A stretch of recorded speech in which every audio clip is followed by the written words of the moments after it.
Hi అండి, welcome to Madhavi vlogs. ఈరోజు Sunday సూర్యనారాయణమూర్తికి అభిషేకం చేయించుకోవడానికి వెళ్తున్నాం. Early morning 5కే.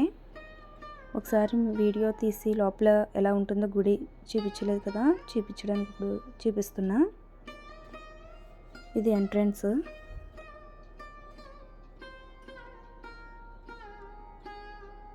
ఇది ఫస్ట్ ద్వారం.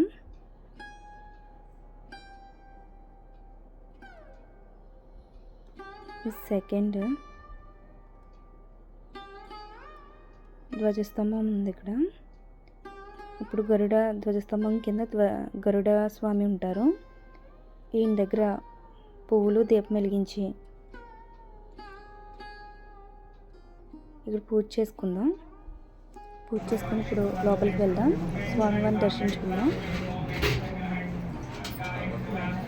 గుడి చుట్టూ చూపిస్తా. ఇది గుడి బ్యాక్ సైడ్.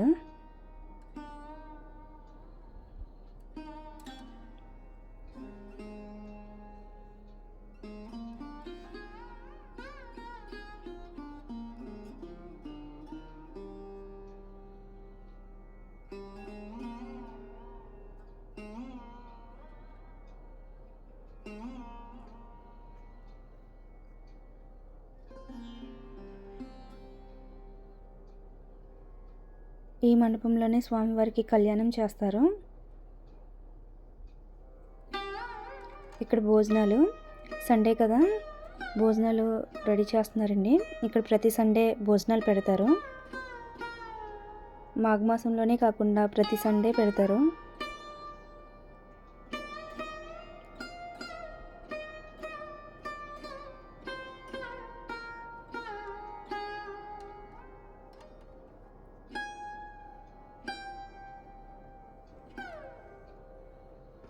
ఇప్పుడు గుడి దగ్గరికి వెళ్ళిపోదాం లోపలికి.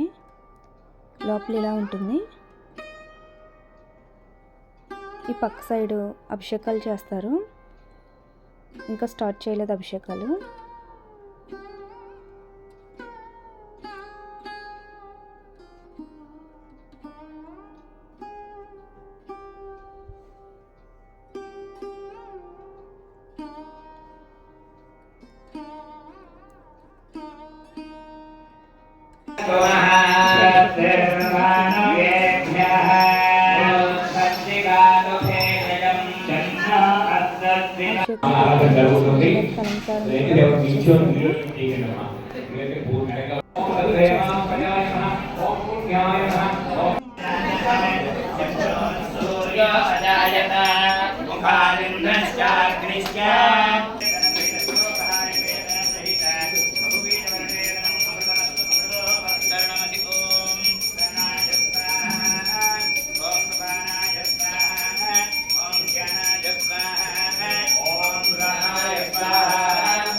ఇక్కడ తాబేళ్ళు ఉంటాయి.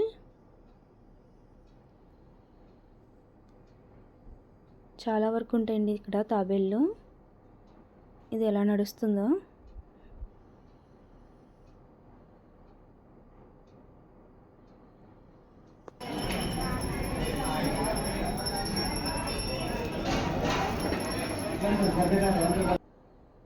ఇక్కడ ఆవు పిడకలతోని పెట్టి ఆవు పాలతో పరమాన్నం వండుతారు.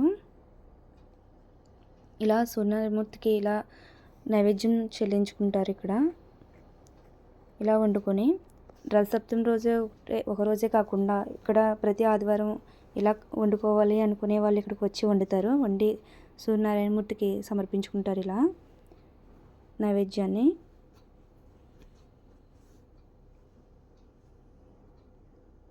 ఇది గుడి బ్యాక్ సైడ్ మొక్కించుకోవడం. దీనిలో కొబ్బరి బొండం, మొలకెత్తిన పెసలు, రేగుపళ్ళు, చెరుకు అవి వేసి పేరెంటాలకి ఇలా దీంట్లో వేస్తారు. వీళ్ళు తీసుకుంటారు ఇందులో ఇలా దీన్ని మొక్కించుకోవడం అంటారు. ఈ వీడియో మీకు నచ్చినట్లయితే లైక్, షేర్, సబ్స్క్రైబ్ చేయండి. Thank you for watching.